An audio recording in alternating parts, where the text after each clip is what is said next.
ரிஷபராசி அன்பு சொந்தங்கள் அனைவருக்கும் வணக்கங்க. ரிஷபராசிக்காரர்களுக்கு 2026 குரு பகவானினுடைய பெயர்ச்சி எப்படி இருக்க போகுது அப்படின்னு பார்க்கலாங்களா? ரிஷபராசிக்காரர்களுக்கு குரு பகவானினுடைய அமைப்பு அப்படிங்கிறது ராசியாதிபதி சுக்கிர பகவானுக்கு அவர் ஒரு பகை கிரகம். ஏன்னா அசுர குருவிற்கு தேவகுரு எப்பவுமே எதிராக இருப்பாரு அப்படின்னு சொல்லுவாங்க. ஆனா இந்த இடத்துல சூட்சமம் என்னன்னா, அந்த ராசியாதிபதி சுக்கிர பகவான் மீனத்துல போய் குருவினுடைய மற்றொரு வீடு இருக்கு இல்லையா, தனுசும் மீனமும் குருவோட வீடு, அந்த இடத்துல உச்சம் பெறாரு. அதனால இதுக்குள்ள ஒரு காம்ப்ரமைஸான ஒரு விதிகள் எல்லாமே நிறைய இருக்கு ஜோதிடத்துல. விதியை தாண்டி விதிவிலக்குகள் தான் அதிகமா இருக்கு அப்படின்னு சொல்லி வச்சிருக்காங்க. அப்போ ரிஷபராசிக்கு 3ஆம் இடம் அப்படின்னு சொல்லக்கூடிய வீடு கடகம். 3ஆம் இடத்தை ஜோதிடத்துல ஒரு முயற்சி ஸ்தானம் அப்படின்னு சொல்றோம். எடுக்கக்கூடிய அந்த முயற்சிகள் வெற்றியா மாறுறதுக்கு நம்ம போடக்கூடிய எஃபர்ட், இது எல்லாமே 3ஆம் இடத்தை தான் சொல்லுது. அதனால இந்த இடத்துல குரு உச்சமாகி உட்காரும் பொழுது எப்போ உட்கார்றாருன்னா, குரு பகவான் அப்படின்னு கேட்டிங்கன்னா 2026ஆம் வருடம் ஜூன் மாதத்துல 1ஆம் தேதி இரவு திங்கட்கிழமை இரவு 1:50க்கு குரு பகவான் மிதுனத்துல இருந்து கடகத்திற்கு போய் உச்சம் வர்றாரு. அங்க 9 மாதங்கள் உச்ச நிலையில இருக்கக்கூடிய குரு பகவான் அதுக்கப்புறம் 31 அக்டோபர் 2026 அதிசாரமா சிம்மத்தோட போட்டி போடுறாரு. திரும்ப 2025 ஜனவரியில சிம்மத்துல இருந்து கடகத்திற்கு வர்றாரு. அப்போ இந்த மாற்றங்கள் 9 மாதம் கழிச்சு தான் நடக்குது. ஆக 9 மாதங்கள் வரை உச்ச குருவா இருக்கிறாரு. நம்ம அந்த அதிசாரத்தை தனி வீடியோவா நம்ம ரிஷபராசி நேயர்கள் எல்லாத்துக்குமே கொடுத்துடலாம். அப்போ அந்த உச்சகுருவினுடைய அமைப்பு என்ன செய்யும் அப்படின்னா, 3ஆம் இடம் அப்படிங்கிற இடத்துல தனித்த குருவா இருக்காரு. பொதுவா சொல்லுவாங்க இல்லையா, தனித்த அந்தண அவதிகள் அப்படின்னு சொல்லுவாங்க. அதுல ரிஷபராசிக்கு ஒரு ஆகாத ஆளும் கூட குரு பகவான் 3ஆம் இடத்துல போய் உச்ச நிலையில உக்கார்றாரு. அப்போ தனித்து விடப்பட்ட ஒரு நிலையில ரிஷபராசிக்காரர்கள் இருப்பாங்க. ஏற்கனவே நாங்க தனியா தான் இருக்கோம், இல்லைனா அது போய் தனித்து விடப்படுறது அப்படின்னு சொன்னால் ஒரு சப்போர்ட் சிஸ்டம் இவங்களுக்கு தேவை அப்படிங்கிறத ரிஷபராசிக்காரர்கள் உணர்வாங்க இந்த நேரத்தில். ஆனால் அதே நேரத்தில் யார்கிட்டையும் போய் தயவு தட்சணியம் கேட்டு வாழணும் அப்படிங்கிற அவசியம் இவங்களுக்கு வராது. ரிஷபத்தை பொறுத்த வரைக்கும் மதிப்பு மரியாதை கொடுத்தா நீ என்ன கொடுக்குறியோ அதை நான் அப்படியே கொடுப்பேன் அப்படின்னு சொல்லக்கூடிய ஒரு குணாதிசயங்கள் இருக்குது. சில நேரங்களில் ஒரு பிடிவாத குணமாக கூட ரிஷபராசிக்காரர்கள் பிடித்த உறுதியா இருக்கக்கூடிய தன்மையில இருப்பாங்க. அது பார்க்கிறவங்களுக்கு பிடிவாத மாதிரி இருக்கும். இந்த இடத்துல எல்லாம் கொஞ்சம் குரு வந்த உடனே வேண்டாம், கொஞ்சம் லூஸ் பண்ணிக்குவோம் அப்படின்னு சொல்லுவாரு. சில தயவை நாட வைப்பாரு. அந்த தயவு கூட ஒரு கௌரவமான தயவா இருக்கும். ஏன்னா குரு இல்லையா, ஏற்கனவே இவங்க செஞ்சு வச்ச புண்ணியம், நீங்க செஞ்சு வச்ச உதவிகள் எல்லாமே அந்த நேரத்துல கனெக்ட் ஆகும். ஏன்னா ரிஷபத்திற்கு காலச்சக்கரத்திற்கு மூன்று குடைய அதிபதி சொல்லக்கூடிய சந்திரன் தான் மேசராசி மேல போறாரு. அப்ப 3 குடையவன் ராசியில உட்கார்றாரு இல்லையா. அதனால ரிஷபத்துக்கு பிறக்கிறாங்க. அந்த 3 நட்சத்திரங்கள்ல எந்த நட்சத்திரத்துல பிறந்திருந்தாலும் கூட சிலரினுடைய உதவி அப்படிங்கிறது ஒரு தெய்வீகமான உதவியா இவங்களுக்கு முன் ஜென்மங்கள்ல பல தொடர்புகள் ஏற்பட்ட அந்த உதவிகள் இவங்களுக்கு ரிஷபத்தை அரண் போல காத்து நிற்கும். அதை விட குரு பகவான் இருக்கிற இடத்தை விட பார்க்கும் இடங்களுக்கு கொஞ்சம் சுபப்படுத்தி நல்ல பலன்களை கொடுப்பாரு. அதுதான் ரிஷபத்திற்கு ஒரு சுவாரஸ்யமான விஷயமாவே இருக்கும். அதை ரிஷபராசிக்காரர்கள் சரியா பயன்படுத்திக்கிட்டாங்க அப்படின்னா அவங்களினுடைய வாழ்க்கையில இந்த வருட குரு பெயர்ச்சி அப்படிங்கிறது, அதுவும் 12 ஆண்டுகளுக்கு ஒரு முறை உச்ச குருவாக உட்காரக்கூடிய அந்த குருவினுடைய பெயர்ச்சி அப்படிங்கிறது ரிஷபத்திற்கு ஒரு அமோகமான பெயர்ச்சியா பார்க்கப்படுது. அதனால எந்த ஒரு விஷயமுமே தைரியத்தோடையும் தன்னம்பிக்கையோடையும் செய்யக்கூடிய ஒரு நாட்களாக அமைய போகும். அப்படி 12 ஆண்டுகளுக்கு ஒரு முறை உச்சமாகக்கூடிய குரு ரிஷபராசிக்காரர்களுக்கு என்ன மாதிரியான பலன்களை கொடுக்கிறாரு அப்படின்னா, ரிஷபராசிக்காரர்களுக்கு 7ஆம் இடம் அப்படின்னு சொல்லுவாங்க. அந்த இடத்தை தன்னோட 5வது பார்வை, முதல் பார்வையா குருவுக்கு 3 பார்வை இருக்கு. 5, 7, 9ன்னு சொல்றான். 5வது பார்வையா 7ஆம் இடத்தை பார்க்குறாரு. 7ஆம் இடம் ஜோதிடத்தில் திருமண பாவகம் அப்படின்னு சொல்கிறான். ஒரு திருமண வாழ்க்கையை நடத்தணும் அப்படின்னு சொன்ன உடனே அடுத்து நம்ம என்ன சொல்லுவோம், திருமண வாழ்க்கையில் இருக்கிற பிரச்சனைகளும் சரியாகணும் அப்படின்னு சொன்னால் குருவோட நிலையெல்லாம் எப்படி இருக்குது, அவரோட பார்வை நல்லா இருக்குது, அவர் சுமூகமான தீர்வுக்கு கொண்டுட்டு வராரா அப்படின்னு பார்ப்போம் இல்லையா. அதில் வியாழன் நோக்கன் கூட ஒரு சொல்கிறதுண்டு. ராசிக்கு 5, 7, 11 இந்த காலகட்டங்களில் குரு வரும் பொழுது ஒருத்தருக்கு திருமண பந்தம் ஏற்படும் அப்படின்னு சொல்லுவாங்க. இதை வச்சு தான் திருமண பாக்கியத்தை சொல்கிறாங்க. அப்போது ராசிக்கு 2ஆம் இடத்துல இருந்த குரு இப்போ 3க்கு போயிடுறாரு. 2ல் இருக்கும்போது மட்டும் எங்களுக்கு என்ன பெரிய கல்யாணத்தை முடிச்சு வச்சாரு அப்படின்னு ரிஷபராசிக்காரர்களுக்கு அந்த மிதுனத்தில் குரு இந்த வருஷத்தில் போன வருஷத்துல எல்லாம் வக்ர நிலையில் கொஞ்சம் பிரச்சனையாலாம் இருந்துச்சு. அப்போது இந்த வருஷத்தில் குருவை பொறுத்த வரைக்கும் அவர் உச்சமானது உங்கள் 7ஆம் இடத்தை பார்க்கறது. இந்த நேரத்தில் ராசிக்கு லாபஸ்தானத்தில் சனீஸ்வரன் உட்கார்ந்துருக்கிறது. அந்த லாபஸ்தானத்தில் இருக்கிற சனீஸ்வரன் உச்சகுருவினால் பார்க்கப்படுது. இது எல்லாமே ரிஷபராசிக்கு ஒரு நல்ல ஒரு காம்போவாக அமைஞ்சிருக்கு. ரிஷபத்திற்கு தொழில் கிரகம்னு சொல்லக்கூடிய சனியும் ரிஷபத்திற்கு பாக்கிய கிரகம்னு சொல்லக்கூடிய சனீஸ்வர பகவானும் 9, 10 கூடனா மீனத்தில் லாபத்தில் இருந்து அந்த வீடு கொடுத்தவன் உச்சமாகி அதை பார்க்குறாரு. அப்போது இந்த அமைப்பு ரிஷபராசிக்காரர்களுக்கு நீண்ட காலமாக தடைப்பட்ட அந்த திருமண விஷயங்கள் சில போராட்டங்கள் இருந்தாலுமே அதை கஷ்டப்படுவாங்க. அதை உறுதிப்படுத்துறதுக்கு நிச்சயதார்த்த டேட் தள்ளி கூட போகலாம். ஆனால் எப்படி இருந்தாலுமே அதை பேசி முயற்சியினால் முயற்சி ஸ்தானத்தில் இருக்கிறதுனால இவங்களுக்கு அது கைகூடும் அப்படின்னு சொல்லலாம். பார்ட்னர்ஷிப்பில் இருக்கக்கூடிய வழக்குகள் பிரச்சனைகள் எல்லாமே இவங்களுக்கு நிவர்த்தியாகும். தொழில் கூட்டாளிகள் விஷயங்கள் ஒரு சில நன்மைகள் கிடைக்கும். 7ஆம் இடம் அப்படிங்கிறது நட்பு வட்டாரங்களில் இருக்கக்கூடிய துரோகங்கள் சரியாகும். நண்பர்கள் கிட்ட நீண்ட காலமாக ஒரு ஃப்ரெண்ட்ஷிப்பில் இருக்கும் இல்லையா, ஆனால் அதை ஒரு இனம் புரியாத காதலோ நட்போ இது எல்லாமே இந்த நேரம் வெளிப்படையாக பேசக்கூடிய ஒரு தன்மை ரிஷபராசிக்காரர்களுக்கு இந்த காலகட்டங்களில் உருவாகும். முயற்சி ஸ்தானத்தில் குரு இருந்து 7ஆம் இடத்தை பார்க்கறது அவர்களுக்கு வாழ்க்கையில் இருக்கக்கூடிய பாதி துன்பங்கள். ஏன்னா ராசிக்கு 7ஆம் இடம் அப்படிங்கிறது பாதி வாழ்க்கையினுடைய விஷயம்னு சொல்கிறோம். அந்த பாதி துன்பம் சரியாகக்கூடிய ஒரு நல்ல அமைப்பை குரு தனது பார்வையால் கொடுப்பார். அடுத்தது குரு பகவான் மகர வீட்டை பார்க்குறாரு. அது ரிஷபராசிக்கு பாக்கியஸ்தானம்னு சொல்கிறோம். 7ஆவது பார்வையாக மகரத்தை பார்க்குறாரு. அந்த இடத்துல நிறைய சூட்சமமான நல்ல விஷயங்களை குரு ரிஷபராசிக்காரர்களுக்கு கொடுப்பார். ரிஷபராசிக்கு இந்த 9ஆம் இடத்தை பார்க்கக்கூடிய குரு பகவான் என்ன நன்மைகளை கொடுக்கிறாரு. ரிஷபராசிக்கு 9ஆம் இடம் அப்படின்னு சொல்லக்கூடிய இடம் பொதுவாக எல்லா ராசிக்குமே 9ஆம் இடம் பாக்கியஸ்தானம் அப்படின்னு சொல்லலாம். நீங்கள் எடுத்து வச்சாலுமே அதை கொடுத்து வைக்கணும் அப்படின்னு சொல்லுவாங்க. ஒருவேளை உங்களுக்காக காத்திருக்கு அப்படின்னு சொன்னால் அந்த நேரத்துக்கு நீங்களும் போகணும். அந்த வேலை உங்களுக்கு வெயிட் பண்ணிட்டு இருக்குன்னா எந்த ஒரு விஷயமா இருந்தாலுமே நீங்கள் அனுபவிக்கிறதுக்கு ஒரு கொடுப்பனை வேணும் அப்படின்னு சொல்லுவாங்க. பூர்வ ஜென்ம புண்ணிய காரியங்களை எல்லாமே 5, 9 வச்சு தான் ஜாதகத்தில் பார்க்குறோம். 5ஆம் இடம் அப்படிங்கிறது பூர்வ புண்ணியம், 9ஆம் இடம் அப்படிங்கிறது பாக்கியம். அப்பா வழி சொத்துக்கள் இது எல்லாமே 9ஆம் இடமா சொல்லப்படுது. இந்த நேரத்தில் ரிஷபத்திற்கு 2 விஷயம் என்னன்னா, 9ஆம் இடத்தையும் குரு பார்த்து 9ஆம் இட ஸ்தானாதிபதினு சொல்லக்கூடிய சனி பகவானையும் குரு பார்க்குறாரு.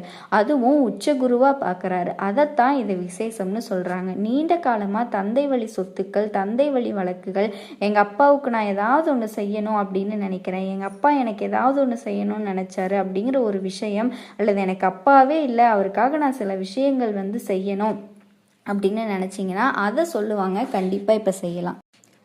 கால புருஷ தத்துவத்தில் 2வது ராசி ரிஷபராசி மாதிரி யாருமே ரொம்ப நாகரிகமாக இருக்க முடியாது. எதுலேயுமே ரொம்ப நாகரிகமான குணம் உங்ககிட்ட அதிகமாக இருக்குது. இந்த ராசியில் பிறந்துட்டா தன்னம்பிக்கையை விடவே மாட்டாங்க. எங்கே தப்பு நடந்தாலும் சரிங்க, தட்டி கேட்கக்கூடிய தைரியம் கொண்ட ரிஷபராசி அன்பு சொந்தங்களுக்கு வணக்கங்க. இந்த பதிவை பொறுத்த வரைக்கும் உங்கள் ராசிக்கு வாக்கிய பஞ்சாங்கத்தின்படி 6/3/2026 முதல் 24/8/2028 வரைக்கும் சனி பகவான் லாப வீட்டில் ஆட்சி பெற்று அமர போகிறாரு. இதனால உங்களுக்கும் சரி உங்கள் பேச்சுக்கும் சரி முக்கியத்துவம் கிடைக்கும். குறிப்பாக அள்ள குறையாத பணம் கிடைக்க போகுது. சனி பகவான் உங்களுக்கு லாபத்தை அள்ளி கொடுக்க போகிறாரு. தொழில் பண்ணுறவருக்கு லாபம் வருமா? நான் கூலி வேலை பார்க்குறேன், எனக்கு எப்படி லாபம் வரும்? என்ன வேலை செஞ்சாலும் சரிங்க, உத்தியோகம் பாருங்க, அரசியல்ல இருங்க, என்ன தொழில் செஞ்சாலும் சரி, உங்களினுடைய வாழ்வாதாரத்திற்கு தகுந்தது போல மேன்மையை கொடுப்பாரு.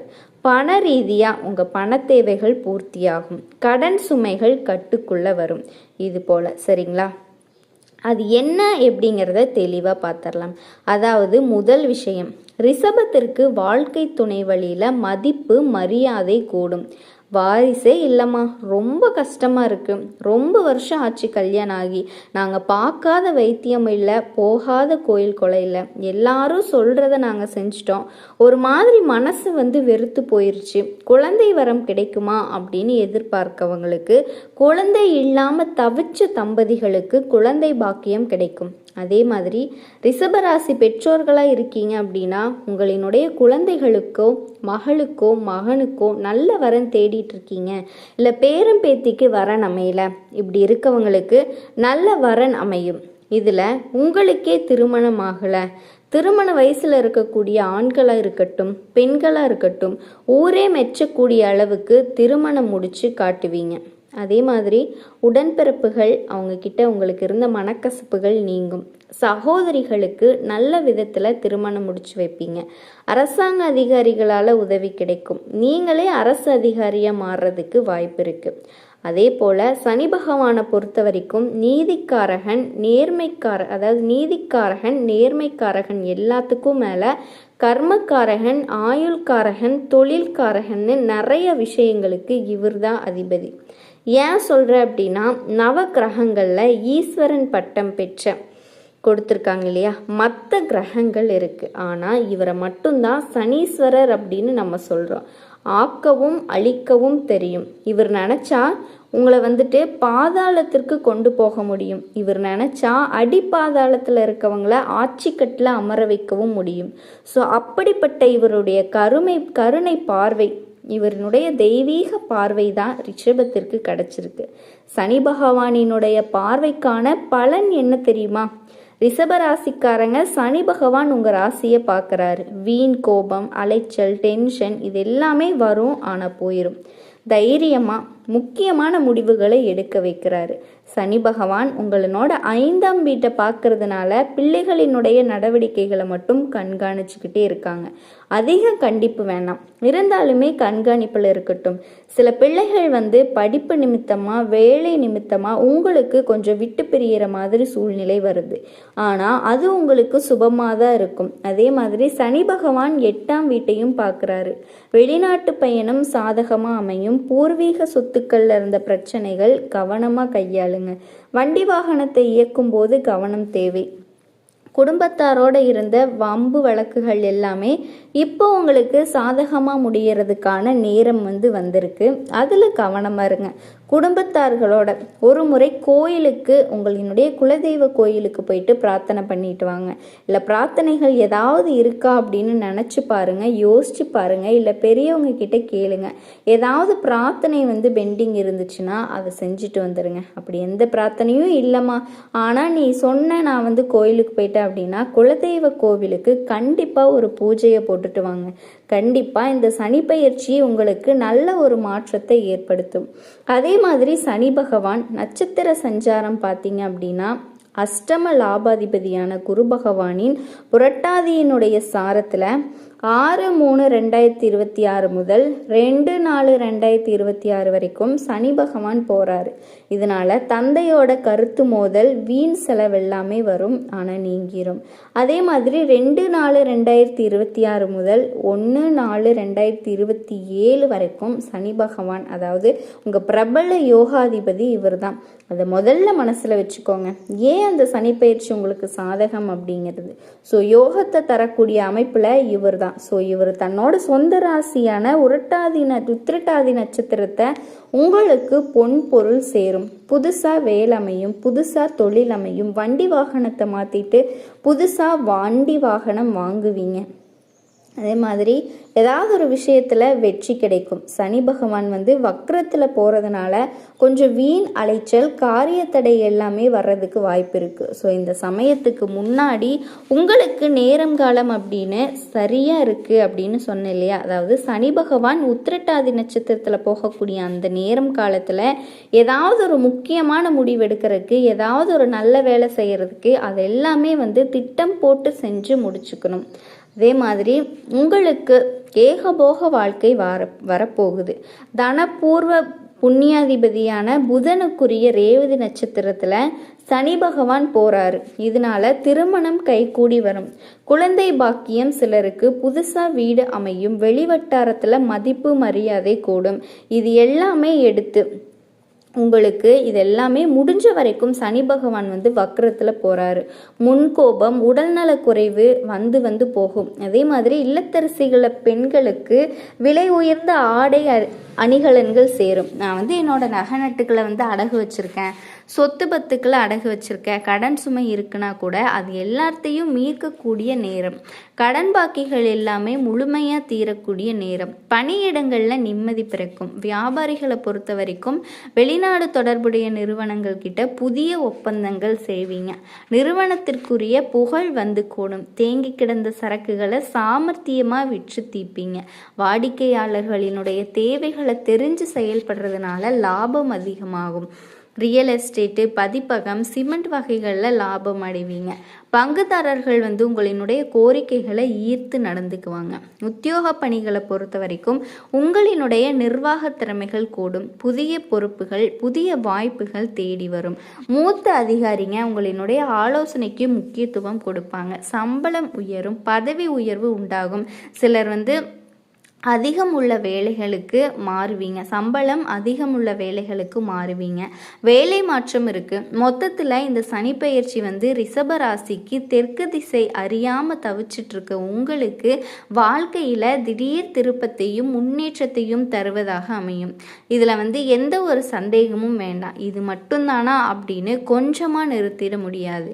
வெற்றியும் பணமும் கூவிய போகுது. நவ கிரகங்களில் நீதிமான்னு சொல்லக்கூடிய இந்த சனி பகவான் நேர்மை, ஒழுக்கம், நீதி, கடமை, வேலை, தொழில் இது எல்லாத்துக்கும் காரணமானவரா? இது எல்லாத்துலேயும் உங்களுக்கு மாற்றத்தை, ஏற்றத்தை கொடுப்பாரு. பாரபட்சம் பார்க்காம உங்களினுடைய பலன்களுக்கும் உங்களினுடைய செயல்பாடுகளுக்கும் தகுந்த பலன்களை அள்ளி கொடுக்க போறாரு. சனி பகவான் மகரம் மற்றும் கும்பராசியினுடைய அதிபதியாக இவர் இருக்காரு. ஒரே ராசியில் 2.5 வருஷம் பயணம் பண்ணக்கூடியவர். ஸோ இவர் இவரோட நட்சத்திரத்துக்கே மாறுறது அப்படிங்கிறது உங்களுக்கு வாழ்க்கையில் நல்ல ஒரு யோகத்தை தரப்போகுது. குறிப்பாக அதிர்ஷ்டம் பெறக்கூடிய ராசியாக ரிஷப ராசி மாற போகிறீங்க. அதிர்ஷ்டத்தினுடைய முழு ஆதரவை பெற போகிறீங்க. எந்த வேலை நீங்கள் செஞ்சாலும் சரி அதில் நல்ல வெற்றி கிடைக்கும். வாழ்க்கை துணையும் உறுதியாக இருப்பாங்க, ஆதரவாக இருப்பாங்க. நண்பர்களும் சரி, குடும்பத்தாரும் சரி உங்களுக்கு உதவிகள் செய்வாங்க. எல்லா கஷ்டமான காரியங்களையுமே ஈஸியாக முடிச்சுக்க போகிறீங்க. தொழில் ரீதியாக சிறப்பாக இருக்க போகுது. வணிகர்களுக்கு எதிர்காலத்தில் நல்ல லாபத்தை பெறக்கூடிய புதிய ஒப்பந்தம் எல்லாமே கைக்கு கிடைக்கும். ஸோ மதிப்பு மரியாதை அதிகமாகுது. உழைப்பிற்கேற்ற நல்ல பலன். எதுக்குமே பயப்பட வேண்டாம். புதுசாக வண்டி வாகனம் அமைது. எல்லா துறைகளிலுமே சிறப்பாகவும் இருக்க போகிறீங்க. நிதிநிலையில் நல்ல உயர்வு கண்டிப்பாக ஏற்படும். பணவரவு அதிகமாகும். மகிழ்ச்சிக்கு குறைவே இருக்காது. பிரச்சனைகள் எல்லாமே குறைஞ்சு போகும்.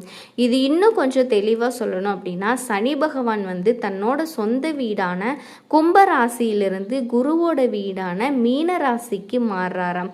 இந்த சனி பெயர்ச்சி அப்படிங்கிறது ரிஷபத்திற்கு பொருளாதார ரீதியாக நல்ல முன்னேற்றம். அதே மாதிரி நீங்கள் எந்த துறையில் இருந்தாலும் சரி அந்த துறையில் கண்டிப்பாக நல்லது நடக்கும்.